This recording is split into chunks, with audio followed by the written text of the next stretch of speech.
going on, socialites? Welcome back to another GPS Tracking, your podcast for everything you need to know about the Global Pokemon Society Draft League and all things Pokemon news in general. It's your commissioner, Ryan, joined this week by Josh, head coach of the Waco Scissors. How's it going, Josh? Pretty good. Can't complain. There you go. There you go. And Juan, head coach of the New York Yankees. How's it going, Juan? I'm just here so I don't get fined. There you go. That's right. There you go. Yeah, guys, big stuff today. So we'll get into the draft league stuff, but happy Pokemon Day to everybody. When you all see this, it'll be the day after Pokemon Day. So happy belated Pokemon Day. But Josh, happy Pokemon Day. Juan, happy Pokemon Day. We got some huge news. This is crazy. Finally, we got an update in Brilliant Diamond Shine Pearl. Yes, Professor Oak's letter. We can finally get Shaman. This is what we've all been waiting for. This is the hypest thing ever. Josh, why are you shaking your head? Because, dude, there was bigger news today, and it was in the game that I spent hundreds of hours playing, Pokemon Cafe Mix. It's getting Shiny Piplup and Victini. I've been waiting forever for this. And I think it's it. No. It was Duraludon in Pokemon Unite, the character everybody's been waiting for. That was the big news. What? All right, all three of your idiots right now. This is the big news.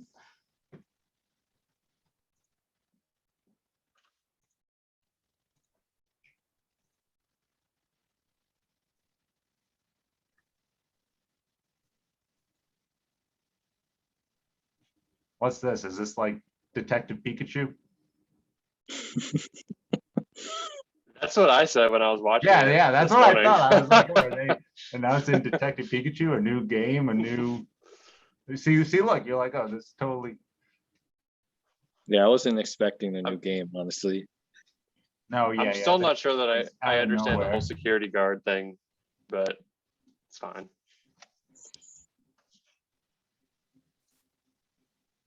Or like a Pokemon Rangers or something, mystery dungeon.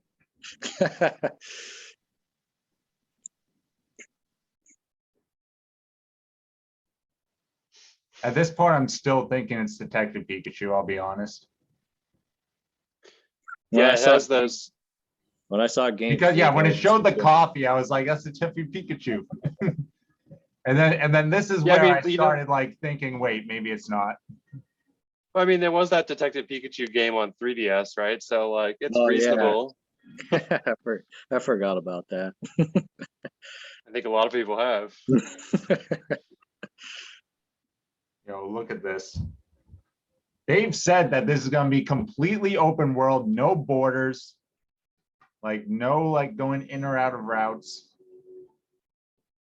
So like Legends almost.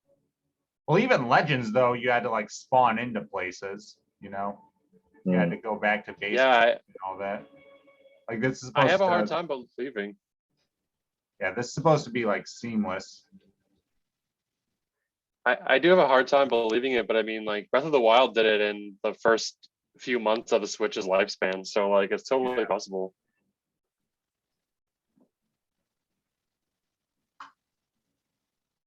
There's your Delfino Plaza. Yeah.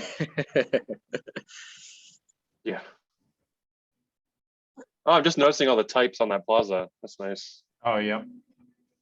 Yeah, I was wondering if it was just going to be for like the gym badges, but it seems like they have every type on there. Yeah, I was actually going to ask if you thought maybe there'll be a new type. How many types are there now? 14? I believe so, yeah. I don't know. Maybe. Yeah, I can't think of what else they would do.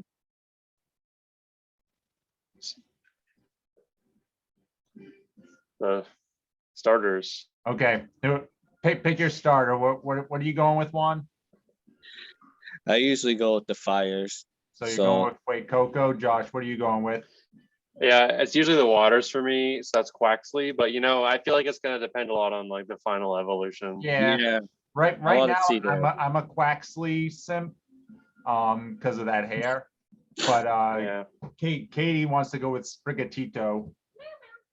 So we got back in the day, I picked Snivy for the first evolution. I felt burned by the by Superior, which is like inferior to Snivy, but it's fine.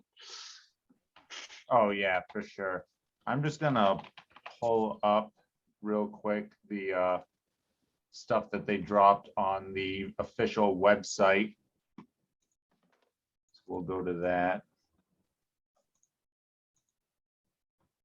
So this is from the official website. So everything here is basically confirmed late 2022. So richly expressed open world. Towns blend seamlessly into the wilderness with no borders. You know, definitely just like Legends Arceus, where they're going to have Pokemon in the sky, seas, forests, on the streets. They're Look, hustling. Look, there. look at this Larvitar just like in your way. Like, what is this? Yeah. Like route 2 or something? You're going to encounter a Larvitar already? Yeah, they Right. nerfed it. Oh, did they? I don't know. I have no idea, but who knows? They might. Maybe it's like a we didn't find out the name of this region actually. It's kind of You're right. We didn't. It does. maybe It it'll does be seem to be. a new evolution for Larvitar in Maybe. that region, Josh. It does seem to be. I think the speculation is that Spain. It's Spain inspired. Yeah. Oh yeah, it's so- totally Spain. From It's fun. yeah, you can see from the roof and the flags and everything, and even the mosaic tiles. Yeah, It would be kind of nice if they left Europe. If they left Europe behind, out of like the last 4 Yeah. generations, they've had Europe like 3 times. But Yeah, true.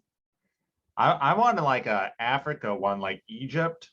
yeah, Oh yeah, that would that'd be awesome. / Africa.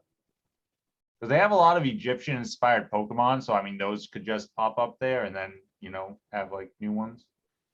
But yeah, so we got Sprigatito, the grass cap Pokemon, Fuecoco, the fire croc Pokemon, and Quaxley, the duckling Pokemon. So my big thing is,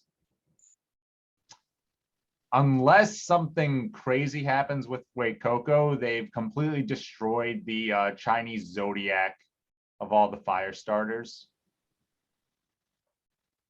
Mm. Like when they first showed the picture, I thought like, oh, maybe this will be a snake, but they're saying it's a crocodile. So I'm not sure if it'll end up being snake-like. I mean, I guess it depends, right? It's all about the final form, but yeah, we gotta see what the final forms are. Because right now, I mean, pretty generic, derpy, cute starters here. Mhm. And then this is what you get for Scarlet and Violet. Different clothes there. They better let us customize those clothes. Oh yeah, Just I'm saying. assuming they'll. I mean, Yes, clothing yeah. customization has been in the past several games, so I think at this point it wouldn't take it out. But yeah, very cool stuff there. So Josh, what are your first impressions on Pokemon Scarlet and Pokemon Violet? Are you hyped? Do you think it's too soon? Some people might say it's too soon. Yeah, I'm actually like kind of hyped for it. I don't think it's too soon. It's been three years since Sword and Shield came out. But it's been 1 month since Legends Arceus. It's been 3 years since Sword and Shield came out, and Legends Arceus, like, was it even developed by Game Freak or did some other? Yeah, another no, developer Game do Freak did Legends. Oh, okay.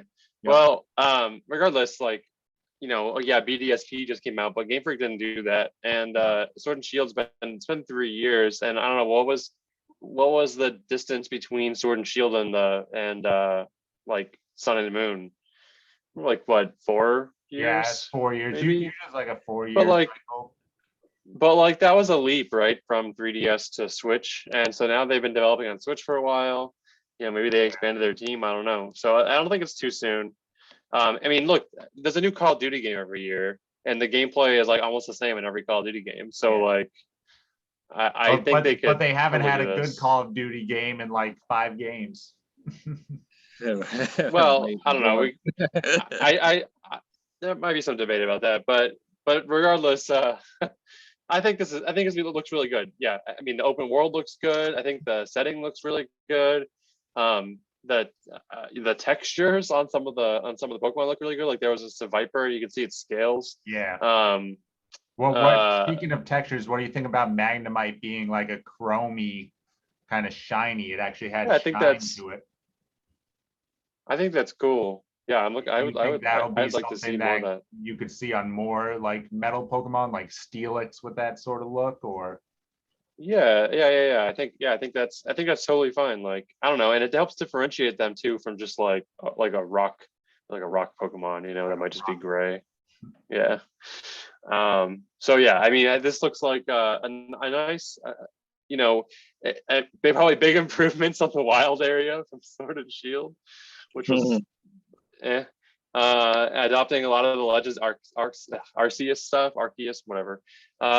Before before the game has really even had time to stew, right? It's like already adopting. It looks like some of the same stuff. Like I don't know. I don't think we'll see like the Pokemon catching mechanic from Legend Arceus in this game, no, but like they said in the I forget if it was in this or in the presentation, but they said that it'll be the regular catching mechanic where you battle the Pokemon. Like you can't just sneak up and throw the Pokeballs. yeah, and that's fine, especially if it's like in the open world. If there's no like transition to like a special battle screen, anything like that, like I'd be okay with that. Like I don't mind fighting Pokemon in Legends Arceus. Like it's fun to throw Pokeballs at them and stuff, but like I don't mind battling them either. Yeah. I guess like the last thing I would say or ask is just like I wonder how in the open world they'll handle like trainer battles, since like trainer battles in the past have just kind of depended on like running into people like on routes, like kind of in eyesight of you, right? So like how do they do that in an open world setting? I don't know. Yeah. And I think that's one thing that like Arceus doesn't have enough of is trainer battles. So Yeah. I don't know. Yeah. I know in like Sword and Shield, it was like a radius you had to be within somebody, like you didn't, because they were somewhat of a 3D path. So, Yeah. kind of like that. Juan, did you have anything you wanted to add to that? Nope, just excited to see what's next. All right, so we got to make our bold predictions here, okay? Bold prediction number 1 is National Dex coming back. Josh, what do you think? No? Sorry, no, because at this point, there's going to be, with the Pokemon in this game, it's going to be over 1,000 Pokemon. I do not think that it'll come back. Like, I think the most we will get is like a Sword and Shield-esque, what was it, like around 700 to 800 Pokemon in Sword and Shield, like after all the DLC. Or even less than that, right? Like 600? Yeah, I think it was like I forget. Yeah, I feel like we'll see something like that, and I'm okay with that. To be honest, because it's a lot of over 1,000 Pokemon is a lot of Pokemon to catch. I know it's very disappointing to many people, but also like I'd rather Game Freak like make the game better in other places and not include 1,000 Pokemon, many of which will never ever be used. Right, like many Pokemon just aren't going to be used at all. So that's just me. Even when you have 600, most of them aren't used. Yeah. I mean, look, and you're playing BDSP, there's only 400 Pokemon, right? And you probably don't use many of them or think about many of them.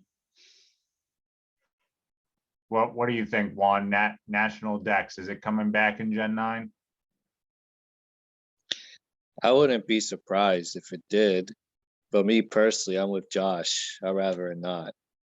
I think it's just too many Pokemon to catch. And like he said, I think as long as they put the Pokemon that most people use, I think that should be fine. And I see them doing like they did with Sword and Shield. They might expand on it and add some more Pokemon along the way. All right, next bold prediction.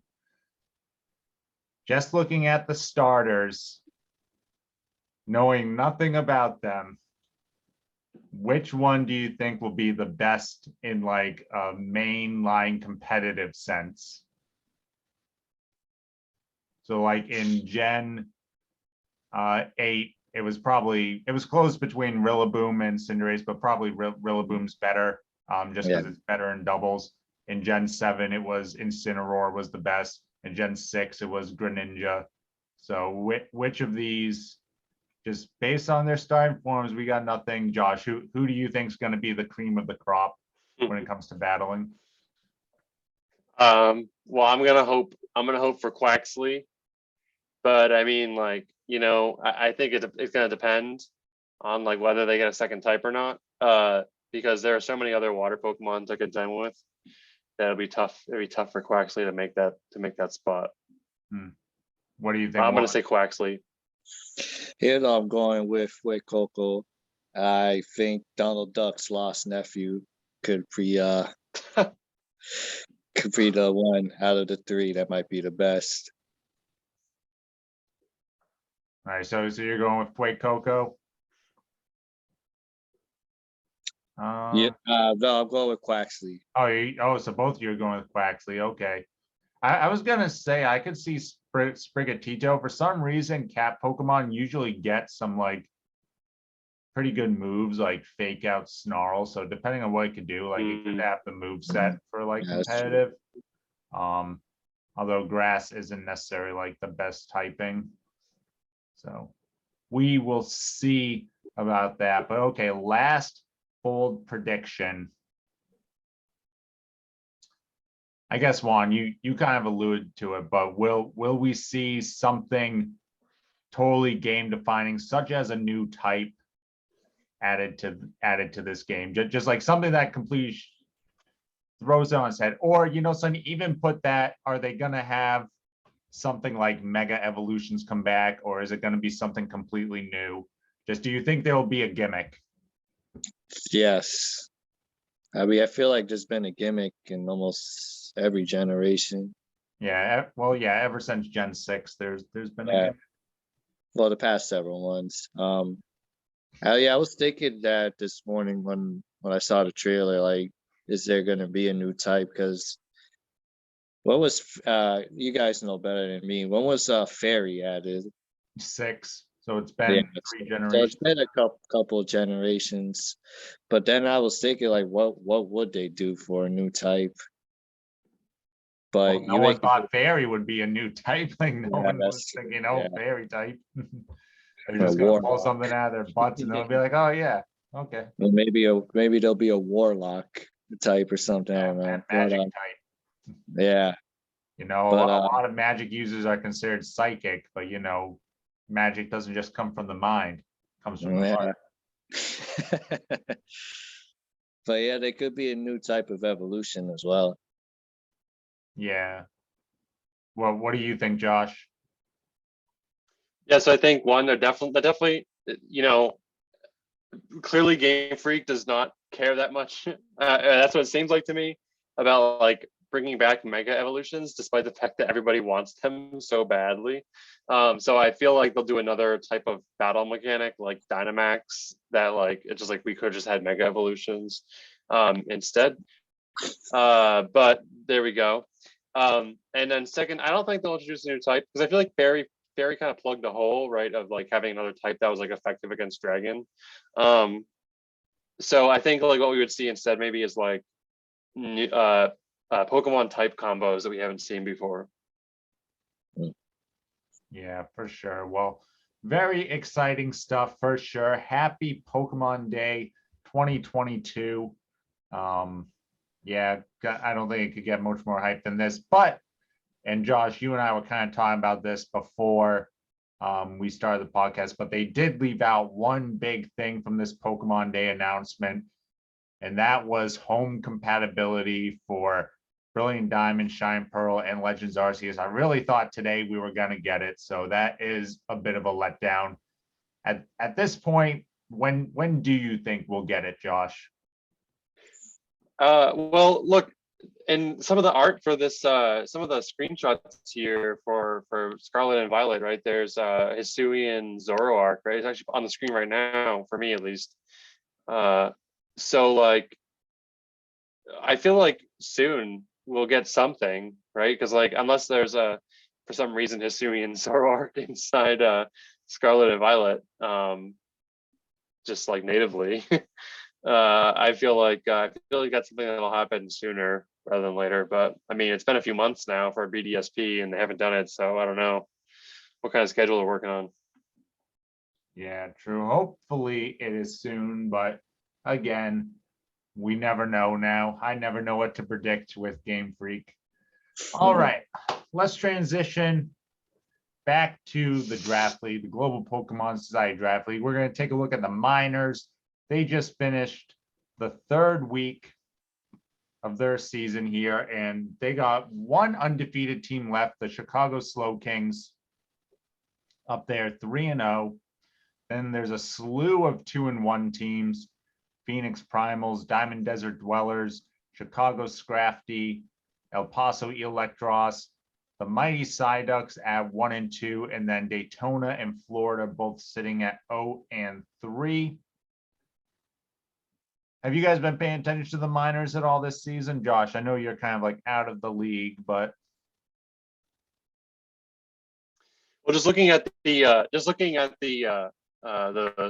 placements right here, it's really surprising to me that Chicago Slow Kings has three match wins, but their differential is so small compared Yeah. to like second and third, close even like matches second and for third place. sure. Yeah, so really impressive work, Chicago. Well, Chicago Slow Kings, there's two Chicagos. And keeping up on top. And so I guess I'd be looking forward to seeing where they go from here. For sure, for sure. Definitely been interesting watching the minor league battles.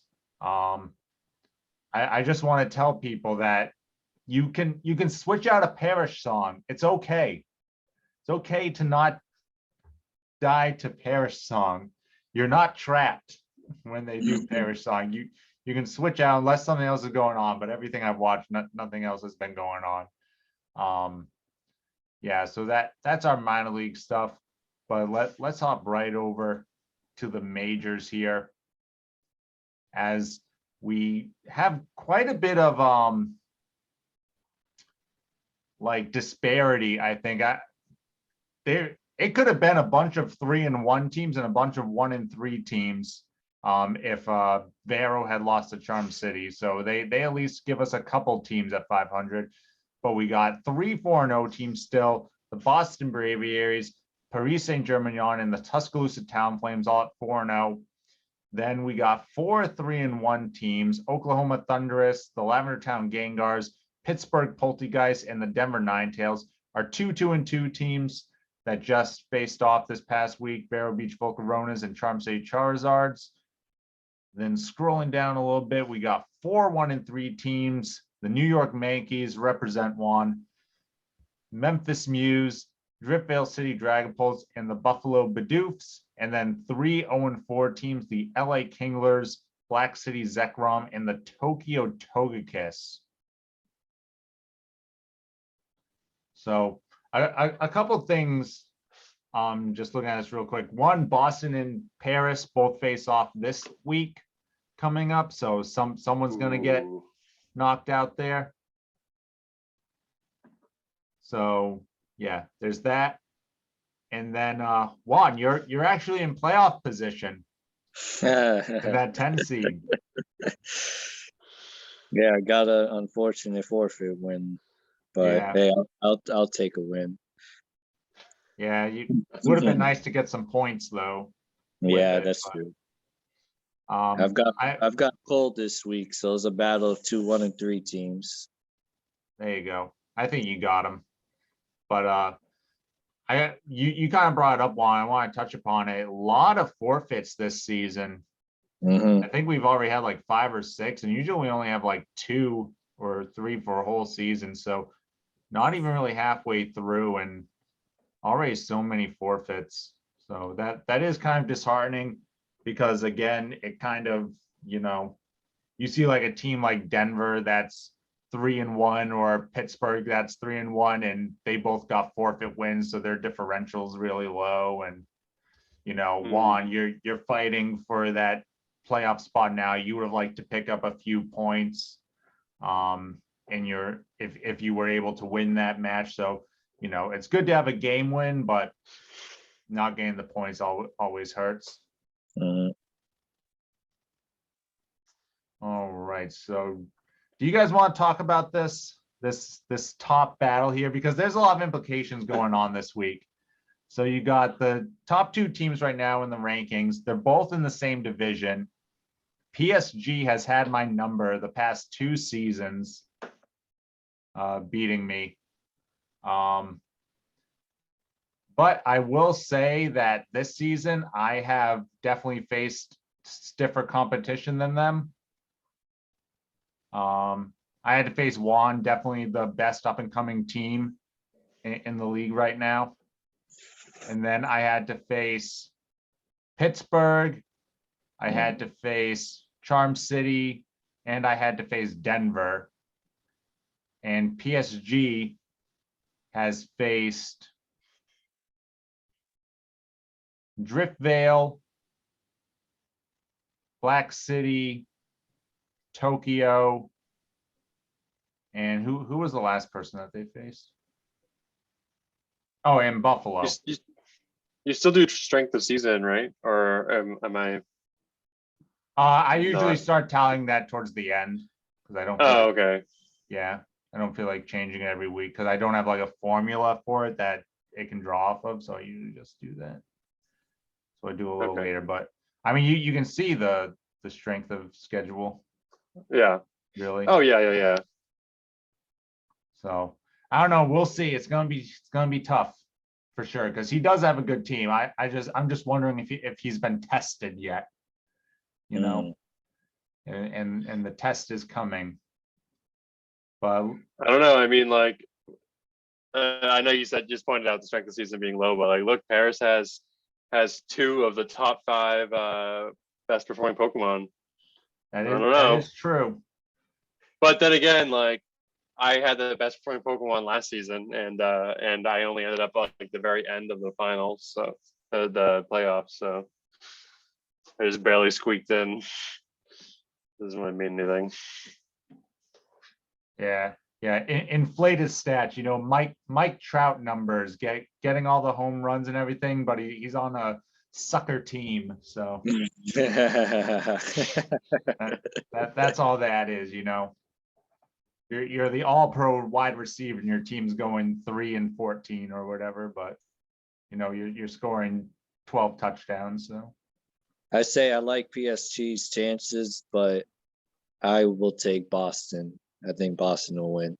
I don't know. I can't say much because he has beaten me the last 2 seasons. That's why, but, that's why I say Yeah. I like his chances. But that definitely the winner of this match definitely has a pretty big hold on like that number 1 seed. There is a chance too, if I win, if Boston wins, then down the road, Boston and Tuscaloosa could both play each other, potentially undefeated, because I played Boston plays Tuscaloosa in week 8, I believe, towards the end of the season. So there is implications for that too. This is Tuscaloosa returned this season, right? Yeah. Yeah, it's impressive to be up there at the top 3, 4 You know, now. so though I always say, so the way we do the schedules, right? And it's kind of like a double-edged sword. So if you do well, you go up against other people who did well. If you did less well, aka poorly, you go up against people who also did less well, you know, to kind of do that, right? And if you're a returning player, then you're put in that kind of bottomer seed, right? So we've seen this before with some teams, that this is why one team will go like 7-1 one season and then go back down to like, you know, 3-5 or something. Because when they do 7-1, then the next season they go up against the better competition and then they go back down. Then the next season, because they were back down, they go up against easier competition and you see them go back up. we've seen this just off the top of my head. I mean, we saw with Paris last season, they had that huge season 5 where they went 7-1, and then they barely squeaked into the playoffs last season with, other than beating me, again, they did beat me. They beat all the minor league teams were all their other wins for that. So there was kind of like that. The season prior when Oklahoma joined and they went undefeated 8-0 in the regular season, the next season they ended up going, I forget if it was 5-5 or if it was 4-6. It was something like that. And also kind of Pittsburgh has done that too. They've gone, you know, they usually do well one season, then come back down the next, and then, you know, they kind of yo-yo too a little bit. So it's tough to perform excellent all the time, but. Well, you know, Oklahoma and Pittsburgh are doing all right now. I mean, I know you said that Pittsburgh got a forfeit win, but there they are. Also, I want to say Lavender Town, after kind of a disappointing season last season, seems to be doing pretty well too. Yeah, but again, you could, So- you're making my point a little bit. Yeah, I know, but like at the end of the day, these are You these can are the only numbers. play who you're scheduled So- against, but I do, Yeah, I exactly. just say I find it's interesting, and I was only bringing that up because you were saying Tuscaloosa is doing so well on their return, so I was like, well, you Yeah, know, but like also Jack's you a take a pretty season good off, coach. maybe He you probably should be facing better competition, but the way we do it, he's got yeah, to I mean, but still like taking a season off, plus like switching to a new game. I don't know. Anyway, almost halfway through. I think next season after 5 weeks, we'll probably do our like kind of mid-season review of the teams. But Juan, while you're on, let's kind of talk about your team because you made some changes to yours recently. So I know you didn't get to play this week. I don't know if you tried to do any like testing or just like theory crafting, but how's your team coming along? Better than the team I had before. I feel confident with what I have. Yeah, I was surprised. Well, maybe not surprised, but I was impressed by Vileplume in your game against Pittsburgh. You know, it definitely hung around a lot. Yeah, well, if I click Giga Drain more. You clicked Giga Drain. I honestly was laughing when I watched the video because you were right. I mean, yeah, but it is what it is. You learn. Yeah, we live and we learn, but Yeah. you definitely got like a solid group of mons there. My problem is I overthink. That's what happens. I overthink too much. I just need to like calm down and just stick to the fundamentals, I guess you can say. Yeah, as long as you're doing the fundamentals, at least you're not beating yourself, sort of thing. You're making your opponent have to beat you. Yeah. And then just, try and adapt from there. But Josh, you haven't been obviously you took the season off. You never even bought Diamond and Pearl, right? that's correct. Never even made the purchase. Yeah, I think the game is ugly. I thought the game was ugly from the beginning. I feel like it was a lazy remake. I don't know. I just didn't want to reward that, I didn't want to reward that. I don't disagree with you, but I also like playing with Pokemon that we haven't got to play with in a while. I mean, that's fair. Also, like I will say that like I see the frustration sometimes in the Discord with like finding competitive items and like grinding out like VP and stuff. And so Yeah. like I'm glad that I did not that for me like is like a step too far. And I definitely like that in Sword and Shield and hopefully in Scarlet and Violet, like there's a lot of quality of life stuff that makes competitive battling for people who aren't like who are more like me, I guess, like in terms of more casual about it, able to competitively battle, Yeah, that's I agree with you because I'm in that casual category as well, and it was much easier preparing in Sword and Shield than it is in this game.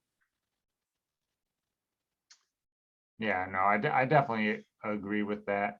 But Josh, what are your just thoughts about the league overall this season? You know, Yeah, I think I think it looks like it's going pretty well. I think there's a pretty good mix. I think of teams, you know, with wins and losses here. The differential is also like just like the minors. I think it's kind of funny, just like the big difference in differentials here between the teams. I know you pointed out some of this because it's due to forfeits. I do say like I do think I like the sort of more stringent enforcement of like you have to have the match done by this time and contact by this time. yeah, Which I I ain't think playing like around no more. which like I do think which like in the past I felt also that the winner has to send in the victory report, like that's just clear, like that's what has to Yeah. happen. That those I think that helps organize it a little bit better. Not that it wasn't organized well before, it's just like those are my when I in terms of Just like make it my hard experience. and fast declarations. This isn't a democracy, it's a dictatorship. In terms of my past experience, like those are probably like the only complaints that I had was sometimes like the reporting and like making matches. Yeah. So like I like to see that. I think it helps make things move smoothly. And I think it has been moving smoothly so far. I don't know if that's what you wanted to hear or not, but No, that's good. Who's your dark horse here? Like, do you think so? Someone who's not like 3-1. So let's look at these like 2-2, 1-3 Okay. teams. Who do you think could make a push for it? Have you been following any of these teams' battles? I know a lot of these are actually the ones that don't record that often. So not super carefully. But you know, I would like to see would you say that Memphis was last season Memphis's first season? they played once in the minors, but Okay, last season okay. was the first season in the majors. So would you say that like the performance of Memphis last season, like doing really well and getting like almost pretty much all the way to the end, is like kind of attributable to the what you mentioned earlier about like just the way your schedule works out? Maybe a little bit. I definitely think that their early schedule has been tough. Okay. Because as you see, Oh yeah. they went up against Jack, they went up against the reigning champ, Katie. They got their win here, and then they had to go up against Anthony. And Yeah. I don't know if you watched the battle against Anthony. It just went up earlier today from when we're recording, but I think he made a couple interesting, aka not optimal plays that definitely swung it over. Okay. I mean, I would like to see. I think like of those the teams towards the bottom of the standings right now, I would like to see. We'll say that's the from 11 onwards, because of course you want to see Juan and the New York Yankees like make it up to the top. But from 11 onwards, like I think I'd like to see Memphis kind of make it farther, just because of how well Kevin did last season. And then also like I think it would be like Tokyo. I mean, Tokyo won a couple seasons ago. And I mean, I would like to see some kind of repeat performance as Yeah, well. But I don't know if 0-4. I know it's tough. I don't think there's time. There's like but you got to win out. yeah, I know. That's all there is. So He did that one's the extreme dark horse. The other dark horse is Kevin being not so extreme at number 11, right? So yeah, I think that's what I like to see. Also, you know, we see Driftvale pretty active on Discord, right? Like I would like to see Driftvale like be successful also. Driftvale has a team problem, and I don't know if it can be fixed.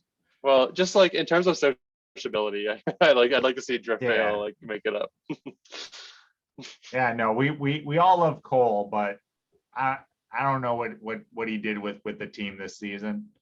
It's not the good old, you know, Driftvale team that we're used to, I don't think. what were you gonna say, Juan? I remember last time Tokyo was 0-4, and then she ended up winning out and made it to the. She stuck into the playoffs. Yeah, that's true. She did make it as a 3 and 5 seed, Yeah. or a 3 and 5 team getting into the 10th seed and actually winning a round. She made a change, and that changed her season. So maybe Yeah, she needs that again. I mean, I know Mel Metal isn't around here to help, but maybe she could find a Mel Metal in the game. yeah. I'm having flashbacks to Reggie Gigas in the single season 2 seasons ago. Was it no doubles? It was doubles. The Reggie Gigas last season. Yep. Yeah, her Reggie Gigas that just if you couldn't stop it. I don't know. I mean, we'll see, Josh and Juan. That is a tall task, but I'm sure Danielle appreciates the the favor, the confidence in her to turn around. But that's a lot to say. And I gotta say, Kevin's schedule, it started off tough. Doesn't get much easier, and he's probably got to rattle off like go 4-1 the rest of the way or something, because it's going to be somewhere around. There might be like 1 or 2 4 and 5 teams, but it depends on your game wins too. Like that's why Juan is doing all right, because he actually picked up a game win in one of his losses. So sometimes it all just comes down to, I actually didn't get swept one week and I squeak in there. We'll see. Still got 5 weeks left. We'll go a little bit more in depth with it next week, and we'll definitely know a lot more about what's going on this top half after next week. But yeah, some really awesome stuff here. Thanks, Josh. Thanks, Juan, for joining me. Happy Pokemon Day, everybody. Congrats on Pokemon Scarlet and Pokemon Violet. We've all worked hard. We've all been here. Don't forget, congrats on Shiny Piplup and Victini and Pokemon Cafe Mix too. Yes, that's true. And Duraludon coming to Pokemon Unite, and you can finally legitimately get your Shaman in BDSP. And if you play Masters EX, you can go and get some gems, whatever that means. But yeah, thanks guys. And as always, stay classy, society.